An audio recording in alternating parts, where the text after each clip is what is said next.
Hello friends, good morning. Welcome to one day exam target. जैसा कि मैंने आप सभी से कहा था कि मॉर्निंग में, डेली मॉर्निंग में 6 बजे आप सभी की करंट अफेयर्स की क्लास चलेगी। सुपर टेट 2020 के लिए करंट अफेयर्स की क्लास आपके one day exam target channel पर स्टार्ट हो चुकी है। तो इस वीडियो को आपको बिल्कुल भी मिस नहीं करना। डेली का डेली आपको करंट अफेयर्स तैयार कर लेना है। और सबसे बड़ी बात है, 30 नंबर का करंट अफेयर आपके एग्जाम में पूछा जाएगा। और करंट अफेयर बहुत ही ब्रॉड होता है, लेकिन डरने की घबराने की ज़रूरत नहीं है। हम डेली का डेली यहाँ पे कवर करेंगे और आपका कब 100% तैयार हो जाएगा आपको पता ही नहीं चलेगा। बहुत ही आसान वे में, इससे आसान तरीका कुछ नहीं हो सकता। तो हम कवर करेंगे और साथ साथ में डिटेल नॉलेज भी आपको देते चलेंगे, जिससे कि साथ में देखिए, सबसे बड़ी चीज़ करंट के साथ साथ आपका यहाँ पे जीके तैयार करवाना भी मेरा उद्देश्य है। सुपर टेट को पूरा फोकस करके हम वीडियो बना रहे हैं। आप सभी को जितना भी वीडियो मिलेगा पूरा फोकस्ड होगा सुपर टेट पे। तो सुपर टेट में करंट के साथ साथ जीके का पोर्शन भी हम इस तरीके से कवर कराते हुए चलेंगे कि आपको जीके भी तैयार होता चलेगा, साथ साथ में पता भी नहीं चलेगा। तो चलिए क्वेश्चन देख लेते हैं। क्वेश्चन है, आयुष कवच कोविड ऐप का शुभारंभ किस राज्य सरकार के द्वारा किया गया? आपको बताना है, यहाँ पे ऑप्शन सही हो जाता है यहाँ पे आपका बी, उत्तर प्रदेश। उत्तर प्रदेश के द्वारा आयुष कवच कोविड ऐप का शुभारंभ किया गया। ये ऐप किसके बारे में है? ये ऐप क्या बताता है? ये ऐप प्राकृतिक संसाधनों पर आधारित है, यानी कि जो इम्यूनिटी को बढ़ाने के लिए उपायों को बताएगी। जो प्राकृतिक संसाधन है उससे आप अपने शरीर की इम्यूनिटी, प्रतिरोधक क्षमता किस तरीके से बढ़ा सकते हैं, ये इसके बारे में जानकारी देगी। जैसे आपके रसोई घर में क्या क्या अवेलेबल है उसके आधार पर, जैसे दालचीनी हुआ, तुलसी हुआ, लौंग हुआ, काली मिर्च हुआ, अजवाइन, गुड़, इन सब के प्रयोग से जैसे बताया गया काढ़ा पीना है, गर्म पानी पीना है, तो ऐसी चीज़ें आपको इसमें बताई जाएंगी। अब बात आ जाती है यहाँ पे उत्तर प्रदेश की। तो उत्तर प्रदेश के बारे में कुछ इंपॉर्टेंट फैक्ट जान लेते हैं। कुछ इंपॉर्टेंट फैक्ट जो आपकी आने वाले एग्जाम के लिए बहुत ही इंपॉर्टेंट है। जैसे कि मैंने आपको बताया कि करंट अफेयर्स के साथ साथ आपका यहाँ पे जीके भी तैयार होता चलेगा, इंटरेस्टिंग वे में। दोनों हम बहुत ही इंटरेस्टिंग वे में लेकर के चलेंगे। तो चलिए देखते हैं। अब यहाँ पे मैप में डिटेल में देखेंगे किन किन राज्यों की सीमाएं उत्तर प्रदेश से लगी हुई हैं। अब यहाँ पे आप लोग डिटेल में देखिए, साथ साथ में मैप तैयार रखना आपको बहुत ज़रूरी है। ये देखिए, आपका उत्तर प्रदेश हो गया, यूपी, इसके उत्तर में यहाँ पे देखिए ये हो गया उत्तराखंड, और ये हो गया हिमाचल प्रदेश, और इससे सटा हुआ यहाँ पे देखिए हरियाणा है, और ये रहा राजस्थान, और यहीं पे आपका ये देखिए ये वाला पोर्शन जो है ये है दिल्ली केंद्र शासित प्रदेश, और ये रहा आपका मध्य प्रदेश, और ये है छत्तीसगढ़, और ये है आपका झारखंड, और ये है बिहार। तो इस तरीके से पूरे मिलाकर के 8 राज्य और एक केंद्र शासित प्रदेश, और साथ में एक देश उत्तर प्रदेश से जुड़ा हुआ है। देश यहाँ पे नेपाल है, एक सीमावर्ती देश है। ये कौन सा है? नेपाल है। तो ये सीमावर्ती प्रदेश और देश की बात हो गई। अब यहाँ पे कुछ इंपॉर्टेंट फैक्ट ये है, सर्वाधिक राज्यों को स्पर्श करने वाला जिला कौन सा उत्तर प्रदेश का? तो आपका आंसर सही होगा, सोनभद्र जिला सर्वाधिक राज्यों को स्पर्श करने वाला जिला है सोनभद्र। अब यहाँ पे उत्तर प्रदेश में ही आपका कुंभ मेला लगता है। कहाँ पर? प्रयागराज में। बटेश्वर मेला कहाँ पर लगता है? आगरा में। नौचंदी मेला मेरठ में। देवा शरीफ मेला बाराबंकी में। देवी पाटन मेला कहाँ पर? बलरामपुर में। गंगा महोत्सव वाराणसी में। परिक्रमा मेला अयोध्या में। रामायण मेला चित्रकूट में। कैलाश मेला आगरा में। शाकंभरी मेला सहारनपुर में। उत्तर प्रदेश का राजकीय पुष्प क्या है? पलाश है। राजकीय वृक्ष अशोक, जिसे स्थानीय भाषा में सीता अशोक के रूप में भी लोग जानते हैं। और राजकीय पशु क्या है? राजकीय पशु बारहसिंघा है। राजकीय पक्षी सारस या क्रॉन्च है। और राजकीय खेल क्या है? यहाँ पे हॉकी है। अभी हाल ही में करंट में उत्तर प्रदेश सरकार ने 2020-21 के लिए उत्तर प्रदेश के लिए कितना बजट जारी किया? तो 5,12,860 करोड़ रुपए उत्तर प्रदेश सरकार ने 2020-21 का उत्तर प्रदेश के लिए बजट जारी किया। यहीं पर उत्तर प्रदेश में ही किस जिले में, कुशीनगर जिले में देश की पहली ट्रांसजेंडर यूनिवर्सिटी की अभी हाल ही में नींव रखी गई है। इंपॉर्टेंट पॉइंट है। और उत्तर प्रदेश सरकार ने कौशल विकास के लिए अभी 3 योजनाएं लॉन्च की। कौन कौन सी? पहली है कौशल सतरंग योजना, दूसरी है युवा हब योजना, तीसरी है युवा प्रशिक्षुता योजना। और हाल ही में डिफेंस एक्सपो का कार्यक्रम उत्तर प्रदेश में हुआ। किस जगह पर? उत्तर प्रदेश की राजधानी लखनऊ में। और जानवरों की याद में उत्तर प्रदेश में ही भारत का पहला युद्ध मेमोरियल खोला गया। किस जिले में? तो ये मेरठ जिले में खोला गया। और ग्रेटर नोएडा में, उत्तर प्रदेश के ग्रेटर नोएडा में देश की पहली पुलिस यूनिवर्सिटी खोली गई। और अभी आपको एक इंपॉर्टेंट फैक्ट और बताते हैं।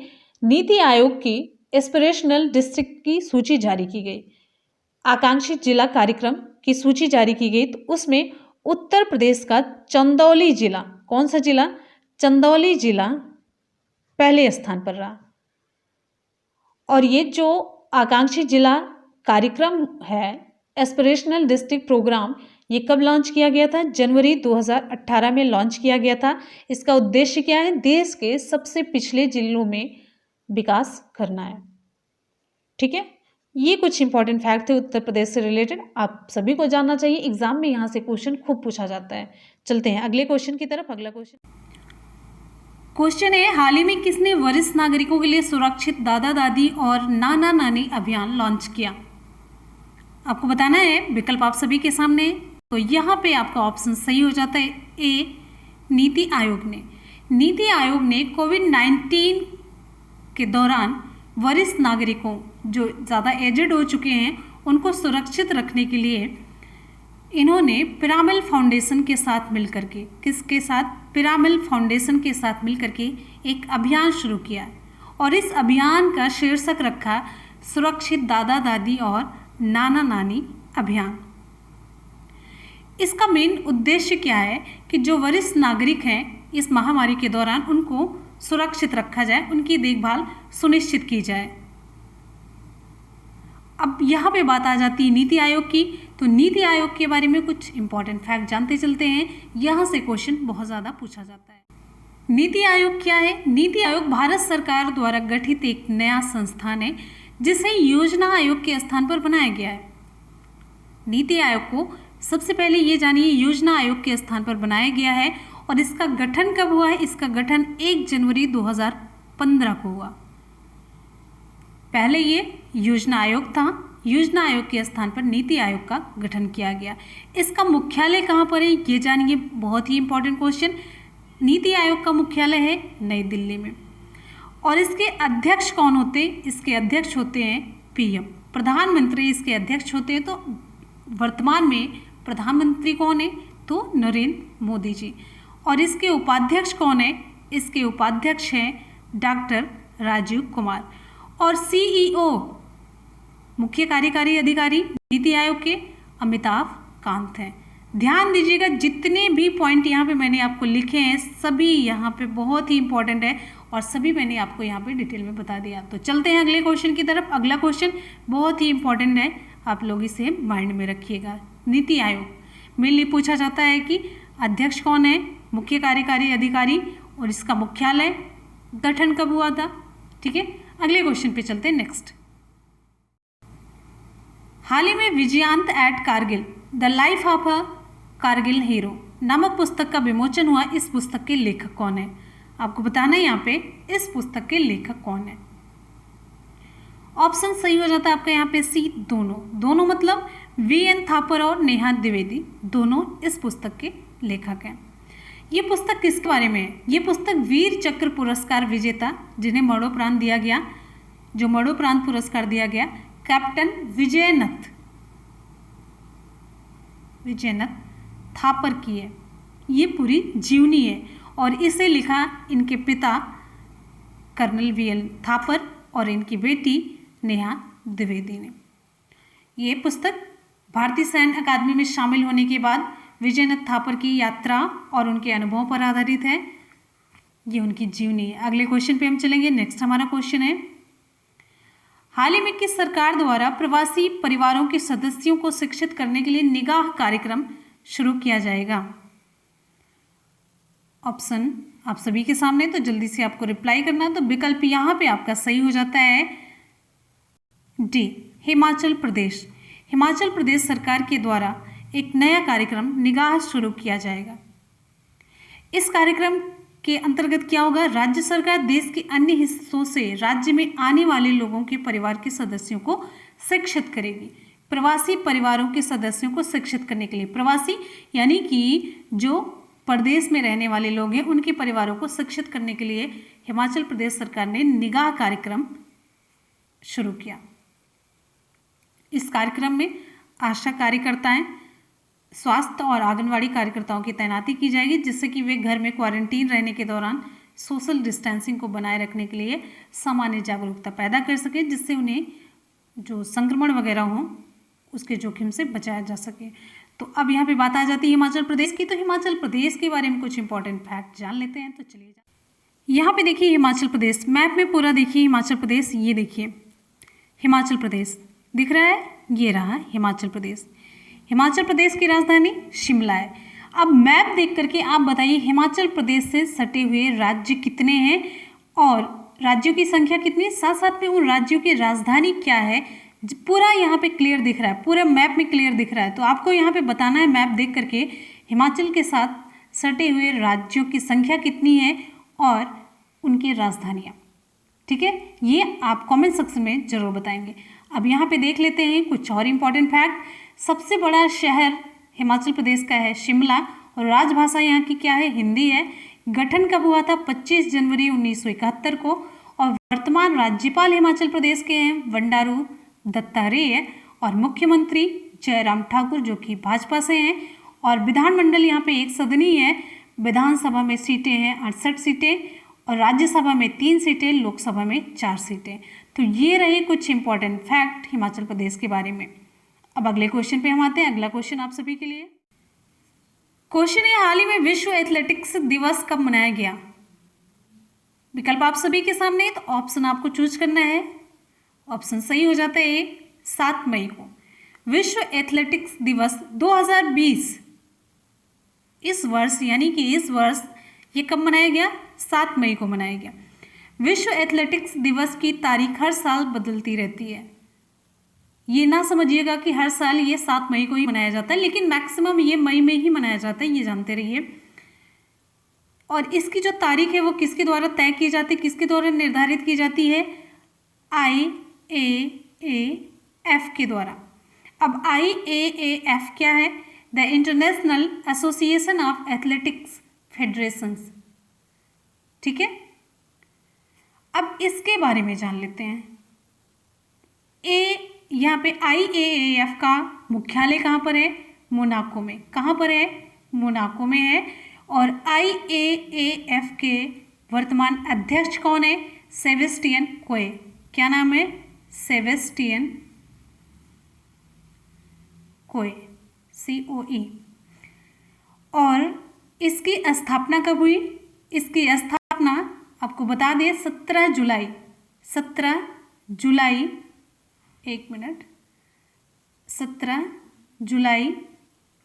1912 को स्टॉकहोम स्वीडन में हुई है। 1912 में इसकी स्थापना हुई। IAAF the international association of athletics federation की स्थापना 17 जुलाई 1912 को स्टॉकहोम स्वीडन में हुई और इसका मुख्यालय कहाँ पर? मोनाको में। और इसके वर्तमान अध्यक्ष कौन है? सेबेस्टियन कोए। अगले क्वेश्चन पे हम चलते हैं। नेक्स्ट हमारा क्वेश्चन आप सभी के लिए, हाल ही में इराक के नए प्रधानमंत्री कौन बने हैं? ऑप्शन यहाँ पे आपका सही हो जाता है, वेरी गुड, विकल्प सही हो जाता है यहाँ पे आपका C, मुस्तफ़ा अल कदीमी। मुस्तफ़ा अल कदीमी इराक के नए प्रधानमंत्री बने हैं। इससे पहले यहाँ के प्रधानमंत्री कौन थे? आदिल अब्दुल मेहदी। क्लियर है? अब यहाँ पे जान लेते हैं इराक की राजधानी क्या है। इराक की राजधानी है बगदाद और इराक की मुद्रा क्या है? इराकी दिनार है। अगले क्वेश्चन पे हम आते हैं। अगला क्वेश्चन आप सभी के लिए क्वेश्चन है, हाल ही में विशाखापट्टनम में गैस रिसाव त्रासदी हुई, और ये त्रासदी किस गैस के रिसाव की वजह से हुई आपको बताना है कमेंट सेक्शन में। आप लोगों ने न्यूज में खूब सुना होगा और आपके एग्जाम के लिए बहुत ही इंपॉर्टेंट है, ये क्वेश्चन आ सकता है। तो ऑप्शन आपका बी सही होता है, स्टायरीन गैस की वजह से ये त्रासदी हुई। मेनली रिसाव का कारण है कि स्टोरेज टैंक के अंदर तापमान में परिवर्तन हुआ, तापमान में वृद्धि हुई। ये मेनली जो गैस है लिक्विड अवस्था में रहती है, लेकिन जैसे इसका तापमान बढ़ जाता है तो ये क्या हो जाती है, गैसीय अवस्था में आ जाती है। जब गैसीय अवस्था में आती है तो ये श्वसन तंत्र पे प्रभाव डालती है, श्वसन प्रणाली को ये प्रभावित करती है, जैसे छाती में दर्द, हाँफना, ऑक्सीजन की कमी, घबराहट और यहाँ तक कि लास्ट में मृत्यु भी हो जाती है। और ये मेनली आंध्र प्रदेश के विशाखापट्टनम में एलजी पॉलीमर प्लांट से ये गैस रिसी है, इस गैस का रिसाव हुआ है।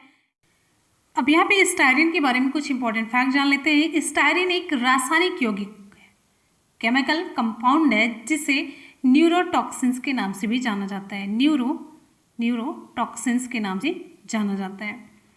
स्टायरीन गैस का रासायनिक सूत्र आपको जानना चाहिए, क्या है, C6H5CH डबल बॉन्ड CH2, ये स्टायरीन का केमिकल फार्मूला है। अब यहाँ पे बात आ जाती है आंध्र प्रदेश की। तो आंध्र प्रदेश के मुख्यमंत्री कौन है, YS जगनमोहन रेड्डी हैं, और आंध्र प्रदेश के राज्यपाल कौन है, विश्वभूषण हरिचंदन है, विश्वभूषण हरिचंदन। अगले क्वेश्चन पे चलते हैं। नेक्स्ट हमारा क्वेश्चन है, हाल ही में वर्ल्ड रेड क्रॉस दिवस कब मनाया गया। आपको बताना है वर्ल्ड रेड क्रॉस दिवस कब मनाया गया। ऑप्शन यहाँ पे आपका सही हो जाता है बी, 8 मई को। 8 मई को ये दिवस हर साल विश्व स्तर पर मनाया जाता है।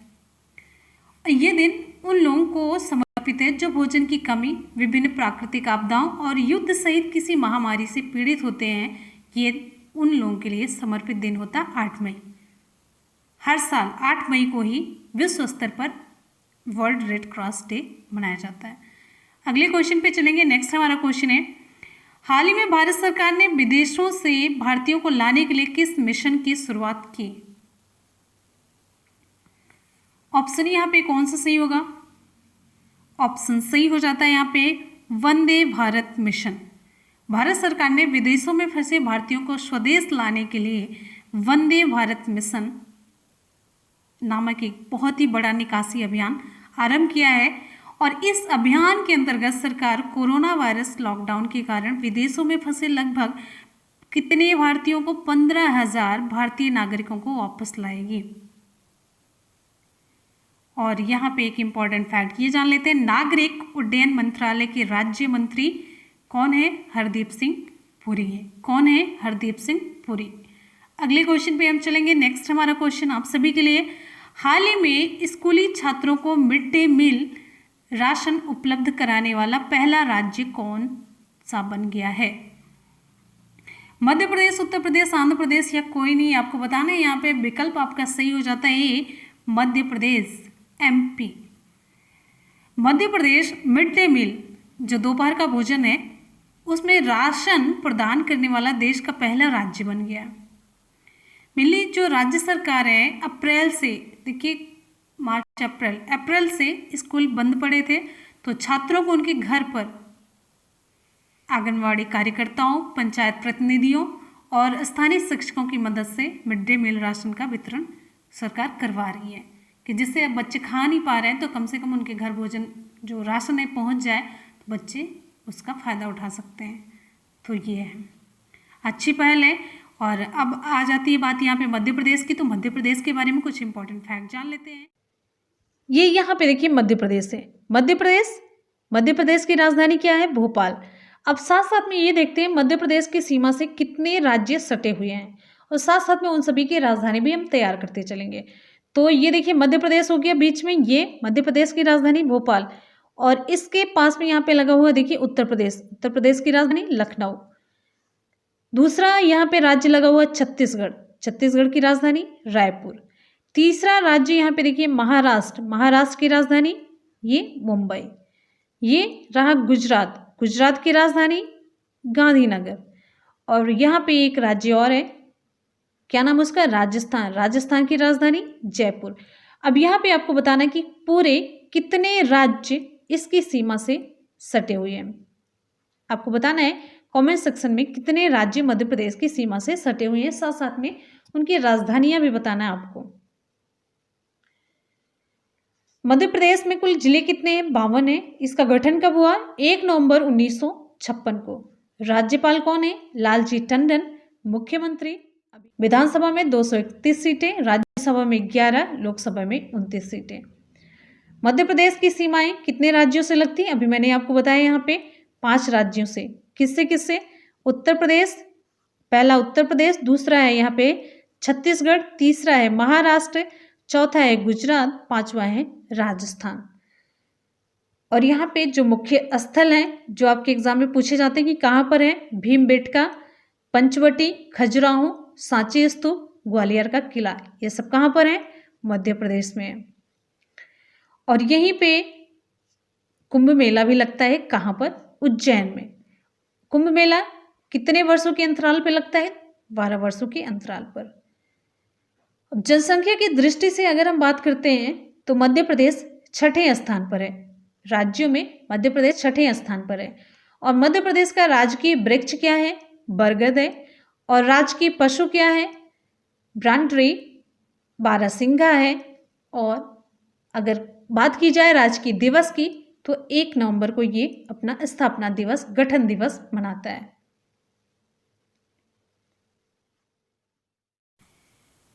क्वेश्चन है, हाल ही में किस अभिनेत्री का कार्यकाल 2022 तक यूएनईपी के गुडविल एम्बेसडर के रूप में बढ़ा दिया गया है? विकल्प यहाँ पे आपका सही हो जाता है बी, दिया मिर्जा। दिया मिर्जा 2022 तक यूएनईपी की गुडविल एम्बेसडर बनी रहेंगी। यूएनईपी इसका फुल फॉर्म क्या है? यूनाइटेड नेशंस एनवायरनमेंट प्रोग्राम, संयुक्त राष्ट्र पर्यावरण कार्यक्रम। इसकी स्थापना, इसका फॉर्मेशन कब हुआ? इसका फॉर्मेशन हुआ 5 जून 1972 को। और इसका जो मुख्यालय है वो वर्तमान में कहाँ पर है? संयुक्त राष्ट्र पर्यावरण कार्यक्रम का मुख्यालय कहाँ पर है? नैरोबी, केन्या में है। और संयुक्त राष्ट्र पर्यावरण कार्यक्रम यानी कि यूएनईपी के कार्यकारी निदेशक कौन है? तो इंगर एंडरसन है। लिख देते हैं इंगर एंडरसन। ठीक है। UNEP, united nations environment programme, इसका फॉर्मेशन 5 जून 1972 को। और यूएनईपी का मुख्यालय कहाँ पर है? नैरोबी, केन्या में है। और यूएनईपी के कार्यकारी निदेशक कौन है? Inger Anderson. और 2022 तक इसके गुडविल एम्बेसडर का कार्यकाल बढ़ा दिया गया है। और उनका नाम क्या है? तो दिया मिर्जा। इसके बारे में इतना ही इंपॉर्टेंट फैक्ट है। ठीक है, अगले क्वेश्चन पे चलेंगे। नेक्स्ट, हाल ही में क्वेश्चन है, हाल ही में किस देश ने अपना नया रॉकेट लॉन्ग मार्च 5B सफलतापूर्वक लॉन्च किया? इसको इंग्लिश में लिख देते हैं। जो रॉकेट का नाम है लॉन्ग मार्च 5B, ये किस देश ने लॉन्च किया? तो विकल्प यहाँ पे आपका सही हो जाता है सी, चीन ने। चीन ने चांद पर लैंडिंग की योजना के तहत अपने नए रॉकेट लॉन्ग मार्च 5B को सफलतापूर्वक अंतरिक्ष में पहुंचा दिया है। और ये रॉकेट वेनचांगलांग साइट से लॉन्च किया गया, जो चीन के किस द्वीप पर है? हैनान द्वीप पर स्थित है। और आपको बता दें चीन की राजधानी क्या है? बीजिंग है। चीन के राष्ट्रपति कौन है? शी जिनपिंग है। और चीन की मुद्रा क्या है? ये आपको कमेंट सेक्शन में कमेंट करके बताना है। फ्रेंड्स, यहाँ पे हो जाते हैं आज के करंट अफेयर्स के क्वेश्चन कंप्लीट। तो चलते हैं एक बार फटाफट से सुपर फास्ट रिवीजन कर लेते हैं। आज जो कुछ भी हम लोगों ने क्वेश्चन पढ़ा है एक बार उसका सुपर फास्ट रिवीजन करते हैं, इससे आपकी मेमोरी में परमानेंट फीड हो जाएगा। तो चलिए स्टार्ट करते हैं। क्वेश्चन यहाँ पे, हाल ही में आयुष कवच कोविड ऐप का शुभारंभ किस राज्य सरकार के द्वारा किया गया? तो यहाँ पे आपका उत्तर सही हो जाता है बी, उत्तर प्रदेश सरकार के द्वारा आयुष कवच कोविड ऐप का शुभारंभ किया गया। अगला क्वेश्चन है, हाल ही में किसने वरिष्ठ नागरिकों के लिए सुरक्षित दादा दादी और नाना नानी अभियान लॉन्च किया? तो उत्तर यहाँ पे सही हो जाता है विकल्प ए, नीति आयोग ने। नेक्स्ट क्वेश्चन, हाल ही में Vijyant at Kargil the life of a Kargil hero नामक पुस्तक का विमोचन हुआ। इस पुस्तक के लेखक कौन है? तो विकल्प यहाँ पे आपका सही हो जाता है सी, वीएन थापर और नेहा द्विवेदी। नेक्स्ट क्वेश्चन है, हाल ही में किस सरकार द्वारा प्रवासी परिवारों के सदस्यों को शिक्षित करने के लिए निगाह कार्यक्रम शुरू किया जाएगा? तो विकल्प सही हो जाता है आपका यहाँ पे डी, हिमाचल प्रदेश सरकार के द्वारा निगाह कार्यक्रम शुरू किया जाएगा। हाल ही में विश्व एथलेटिक्स दिवस कब मनाया गया? Option A 7 May. नेक्स्ट है, हाल ही में इराक के नए प्रधानमंत्री कौन बने हैं? ऑप्शन सी, मुस्तफा अल कदीमी। नेक्स्ट है, हाल ही में विशाखापट्टनम गैस रिसाव त्रासदी किस गैस के कारण हुई? Option B, styrene. नेक्स्ट है, हाल ही में वर्ल्ड रेड क्रॉस दिवस कब मनाया गया? ऑप्शन बी, 8 मई। नेक्स्ट है, हाल ही में भारत सरकार ने विदेशों से भारतीयों को लाने के लिए किस मिशन की शुरुआत की? Option B, Vande Bharat mission. Next है, हाल ही में स्कूली छात्रों को मिड डे मील राशन उपलब्ध कराने वाला पहला राज्य कौन सा बन गया है? ऑप्शन सही हो जाता है यहाँ पे ए, मध्य प्रदेश। नेक्स्ट है, हाल ही में किस अभिनेत्री का कार्यकाल 2022 तक यूएनईपी की गुडविल एम्बेसडर के रूप में बढ़ा दिया गया? तो विकल्प सही हो जाता है बी, दिया मिर्जा। नेक्स्ट है, हाल ही में किस देश ने अपना नया रॉकेट लॉन्ग मार्च 5B सफलतापूर्वक लॉन्च किया? ऑप्शन सही हो जाता है सी। तो फ्रेंड्स, यहाँ पे करंट अफेयर्स के क्वेश्चन कंप्लीट, साथ साथ में हम लोगों ने सुपरफास्ट रिवीजन भी कर लिया। तो चलते हैं आज के सवाल की तरफ। लास्ट में आज का सवाल आप सभी के लिए। आज का सवाल है, हाल ही में विशाखापट्टनम गैस रिसाव त्रासदी किस गैस के कारण हुई? आपको कमेंट सेक्शन में कमेंट करके रिप्लाई करना है। आज का सवाल उसका जवाब, ठीक है। ये रहा आज का सवाल, हाल ही में विशाखापट्टनम गैस रिसाव त्रासदी किस गैस के कारण हुई? आपको बताना है हाइड्रोजन, स्टायरीन, मीथेन, कोई नहीं। तो विकल्प कौन सा सही होगा? आप लोग जल्दी से फटाफट से कमेंट सेक्शन में बताएंगे। और हमेशा की तरह अपना फीडबैक देना बिल्कुल भी ना भूलिएगा। और सभी स्टूडेंट से रिक्वेस्ट है कि आप लोग कम से कम अपने 10 दोस्तों में शेयर ज़रूर कीजिएगा, ठीक है। एक स्टूडेंट अपने 10 दोस्तों में शेयर ज़रूर करेगा, आप सभी से रिक्वेस्ट है। और आप लोग सपोर्ट करते रहिए। अगर आप लोग दोस्तों में शेयर करेंगे, हम उतने ही लोगों को पढ़ा रहे हैं, मेहनत उतनी ही लग रही, कम से कम ज़्यादा लोग जुड़ेंगे तो हमारा भी कॉन्फिडेंस बढ़ेगा।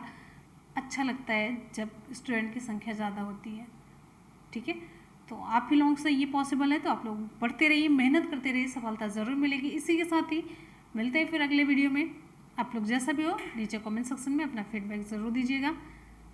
मिलते हैं फिर, तब तक के लिए गुड बाय, टेक केयर। और 6 बजे मॉर्निंग की क्लास आपको बिल्कुल भी मिस नहीं करना है, और दोपहर की 3 बजे की क्लास, ठीक है। Thank you, bye bye, take care, जय हिंद।